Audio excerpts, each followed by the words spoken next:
You would recommend other people to check this out? Yeah, I would because it looks respectable. It looks like the people who are making it really put time into it. Well, hey, folks, it's your old pal, King Waspinator here.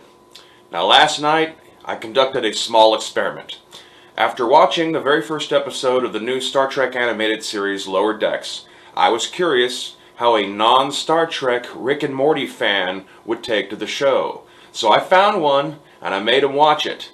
And whereas I was anticipating that they would find it incomprehensible because it was so heavily tied to Star Trek lore, the results were quite unexpected, so be sure to stick around and find out what I found out. This might be some of the biggest scientific findings about Star Trek to have been found in years, and all courtesy of King Waspinator, so stay tuned.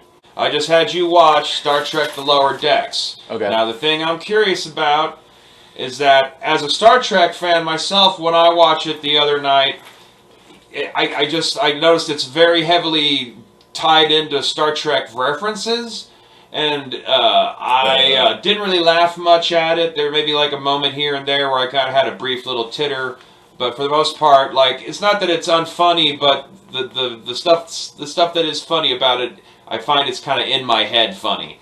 And so I wanted, just as an experiment, to get somebody who's not into Star Trek at all to have watched this to see just how did you like it? Is it followable? What Do are we you talking feel about exactly? Like the plot, or just whatever the occurs to you tone? to say, about it. But like I said, are you interested in watching more of it? Would you call it good? Was it too deeply referenced into something you don't know to follow? Oh, dude, it seems like a very slice of life that's sort of molded from a Star Trek in a Star Trek world or a Star Trek. It basically feels like someone took the what is essentially the setting and context of Star Trek, and then they just sort of did whatever they wanted with it. And I don't even know Star Trek, but I can already like tell that this is very like it seems like it could easily be alluding to like a lot of Well, that fucking. did that make it hard for you to follow what was going on? Did Not you? at all. No, it was really easy. Like I didn't have too many difficulties just looking and adapting to like the different ethics. Like I like when they reference the laws, so then you start building your own perspective of the world pretty easily because of just the way that they talk and how they communicate. So Well, they did really good conveyance with the characters. would you watch more of it? Fuck yeah. And would that make you feel inclined to want to actually start watching other Star Trek? Do you think? Yes. Okay, so it actually successfully works as a gateway drug for a younger non-Star Trek audience into Yeah. Star Trek, is what you're saying. Yes. That's some interesting findings here. I want to watch Star. Actually, did want to watch Star Trek like halfway through it. Okay, I was well, like, I wonder what if actually you is got the about. time, I could randomly show you one of the top 5 Star Trek episodes of all time. One that's a bottle episode that's just a self-contained story, not something that's part of some big long epic. Hmm. And then we can get your first impressions on that afterwards and see how you feel about actually watching a real Star Trek show. You think this is like training wheels for This Star could Trek? it could be. I wasn't thinking. I was totally thinking that this was going to be incomprehensible and unfunny because you don't understand the Star Trek context at It's all. enjoyable. I didn't think that it would actually do a serviceable job at actually instead going the other way and teaching you a little bit about it and making you be more interested in it. So that, like I said, that's a development I was not anticipating. So let's check out a regular Star Trek episode, and then we'll get your thoughts on that afterwards. Also- Unless you got anything else you want to say before we're done with this part. Anything else you would recommend other people to check this out? Yeah, I would because it looks respectable. It looks like the people who are making it really put time into it. Variant on that question. Are you going to recommend to people that they check this out? People of your own age group. Hey, you ought to check this out. I'll watch like a few more episodes, and if I'm still really into it, I might fucking go tell my friends, and like we can all just hang out and watch it because it's actually like a good medium. Like the way that it's animated, it looks really. It's nice to look at. It's nice to listen to. The soundtrack's pretty solid. I really enjoy just like the pacing.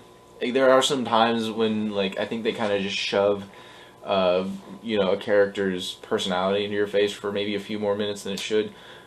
But I think that's just to be expected with the first episode. And for a first episode, this is pretty solid. All right. I guess any other things you like the animation style? I assume you approve of like the ship design. It's a fairly generic Starfleet kind of ship. Looks cool. And, thoughts about the main little quartet of characters, or maybe any of the bridge crew? Anything character-wise that stood out to you that like, I like this person. The way I want to know more about this person. Definitely like the ethics.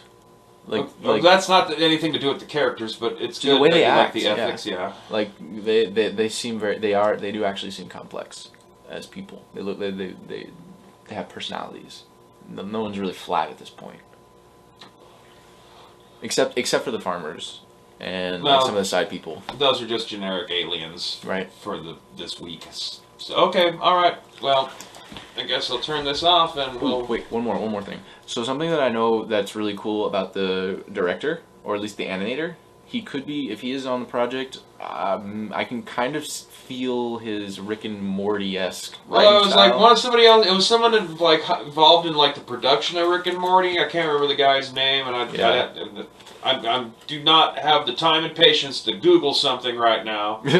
So we're just going to pretend like this is impossible information to dig up. But I know it's not Dan Harmon, so it's not the creator of Rick and Morty, but it's somebody who, like, one of his like direct co-workers. I don't know, like, if it's a co-creator or just like a showrunner. But either way, he was handed Star Trek and basically made a Rick and Morty-ish type of Star Trek from my point of view. I'm not a Rick and Morty fan. I find Rick and Morty to be entirely too nihilistic for my tastes. And that's me saying that. So, anyway, okay, so anything else you want to say about this show before we watch a classic Star Trek? I just want to... I'll hold off until I actually see what happens, like I said. But the characters... I'm interested in seeing how they change and how they develop. I think that's important, that you care about the characters. Okay, so you just watched A Measure of a Man, Star Trek The Next Generation. Uh-huh. And you're not a Star Trek person. It was fucking fire. Alright. Thoughts? I don't think it's for everyone. It has some capacity to bore those who wouldn't be willing to pay attention, nor those with an adequate attention span, for sure. But to an audience that's willing to explore the metaphysical, explore ethics, logics, studies of the human mind, or the political mind, that seems up their creek, for sure. And this is one of the best episodes, so I'm sure that, at least in your opinion. And oh yeah, for sure. I consider this a top 5 of the entirety of Star Trek. Right. So. Right. It's a good viewing, and I fucking love the characters. The characters are pretty much...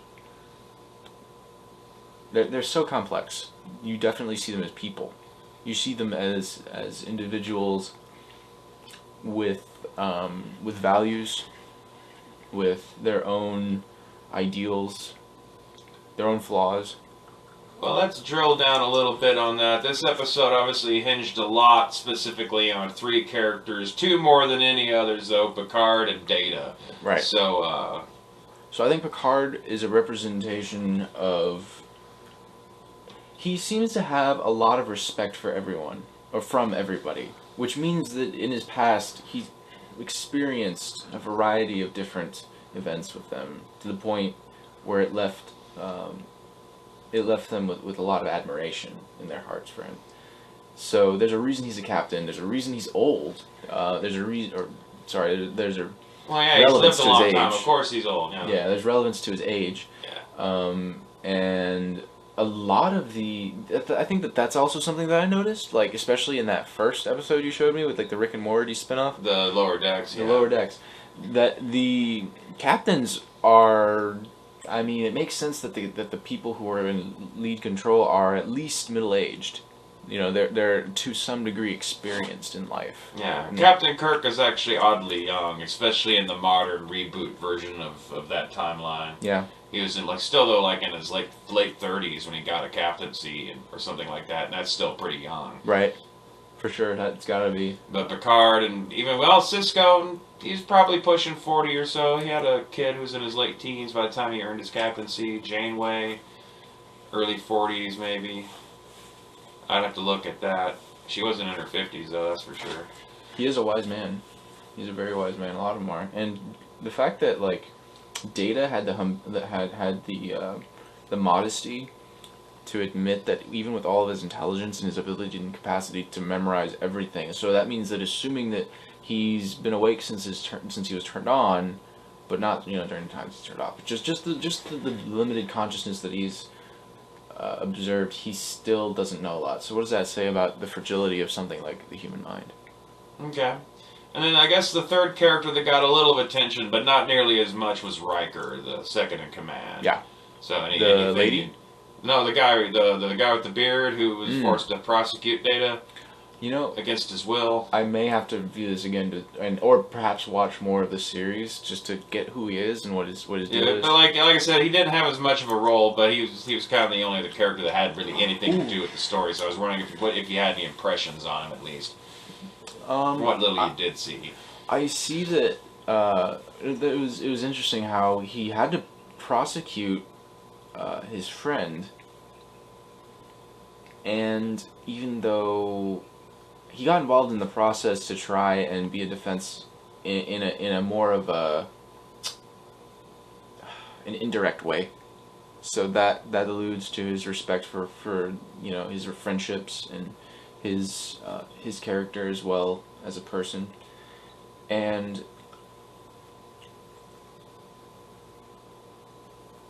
well, he seemed quite young, actually, compared to the rest.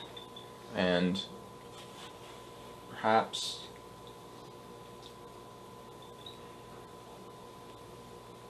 well, he mentioned that he injured himself. Like, and that injury was a reputational injury. Yeah. Yeah.